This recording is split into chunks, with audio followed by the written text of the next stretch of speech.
What up, sports fans? I'm Paulo Camacho, and this is the Macho Sports Report, where I talk to you about the sports stories that matter to me, hopefully matter to you.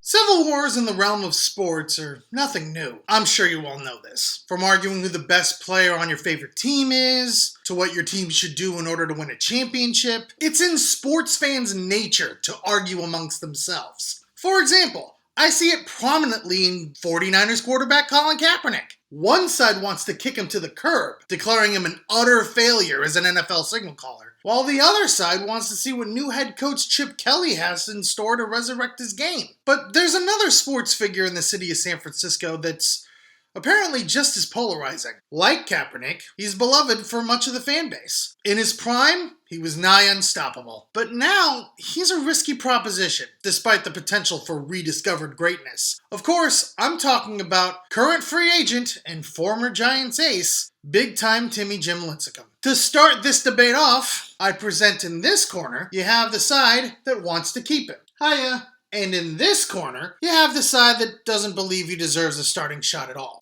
Hello? I will be acting as moderator for myself. Boy, this is going to be a little weird. All right, pro Lincecum me. Based on absolutely nothing, I decree that you go first. Thank you, moderator me. Look, fact of the matter is, Lincecum could have very well gotten his game back. Sure, this long-awaited showcase will tell us more. Whenever that's gonna be. Yes, we know, thank you. Whenever that is. He could show everyone that the surgeries and the rehab really have paid off. Anti-Lincecum me? Rebuttal? I mean, sure, that's all well and good. If you kind of completely ignored the trends of arm velocity in baseball. There's no evidence that would have us believe that all of a sudden, Lincecum's just gonna get his game back. We have documented statistics that show, nay, dictate a pitcher's velocity deteriorates as he ages. It's science. Oh, sure, go ahead. Use big words to impress the crowd. What crowd? No one watches these things. All right, anti-Lincecum me. That's quite enough of that. Stay on point. I'm just saying, velocity is a vital part to a pitcher's game. Right, but so's accuracy and touch. There's nothing that says he can't relearn how to find a certain touch without the necessary equipment of velocity. Anything else, pro Lincecum me? Oh, I'm just getting started, moderator me. Because I have to say, when it comes to the current rotation, are we really going to go all in with two free agents who are at best shaky moving forward? What the? We spent $220 million on them! I'm sorry, did it look like I was finished? Drumpf. As I was saying, need I remind you that we spent $90 million on a guy who almost hit a 5.00 ERA in 2015? Or how about spending $130 million on a guy who was sporadic at best during the second half of the season? He helped the Royals win the World Series! Anti-Lincecum me, seriously, hold your tongue.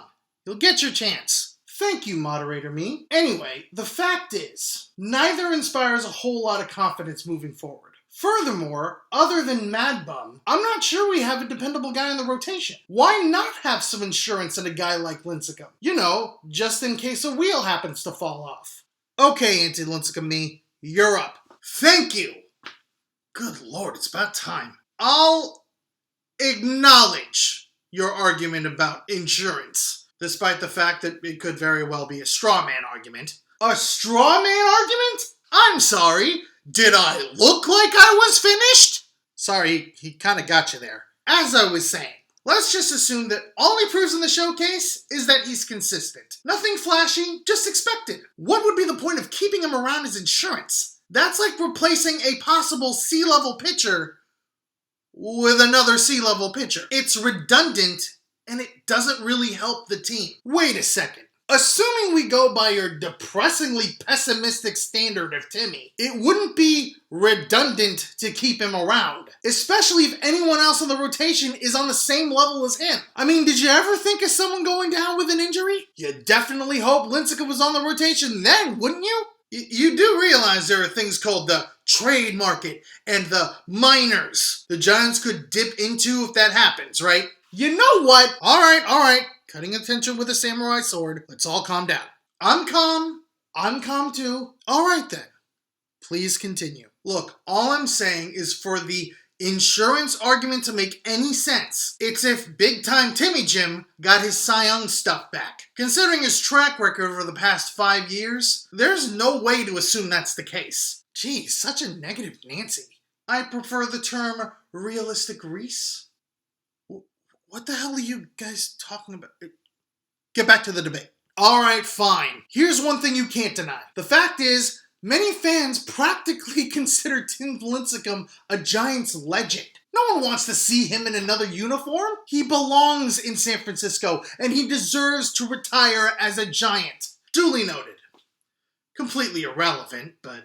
Oh, come on! No, you come on! It's true and you know it. Ultimately, this is a business! God, I am so sick of that tired old line. We know this is a business. But you know what? This is a business that is beholden to the fans. If you don't make the fans happy, the fans can choose not to spend any of their money on you anymore. And one thing that doesn't make the fans happy?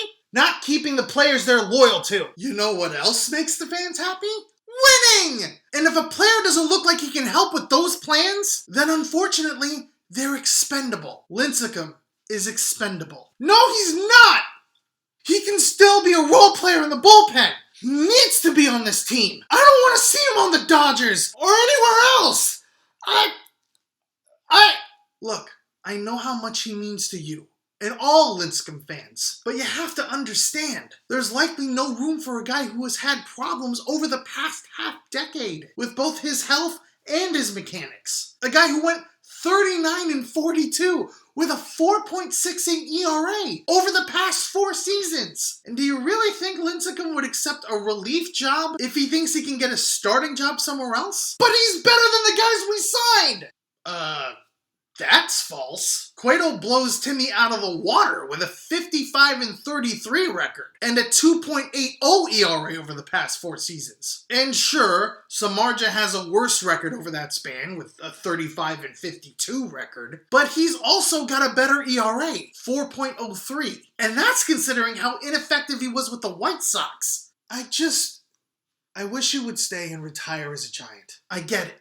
Regardless of what we think of him as a pitcher right now, I think we all share that sentiment. But again, at the end of the day, it's about winning. And the Giants aren't totally made out of money. Timmy gives us Giants fans a sense of nostalgia, one we don't want to part with anytime soon. But understand this, nostalgia doesn't win championships. Lincecum's gone the way of Freddie Sanchez, Marco Scudero, Cody Ross, Juan Uribe, and Brian Wilson. All evoke great memories of past championships, but I highly doubt any of them would help the team right now. Again, nostalgia doesn't win championships. Alright, I think that's enough of me arguing with myself. Anyway, I want to know what you think. Which side won? Pro Lincecum me or anti Lincecum me? What arguments did I fail to recognize in this debate? Let me know in the comment section below. I'm Paulo Camacho, and this has been the Macho Sports Report. Peace out, sports fans!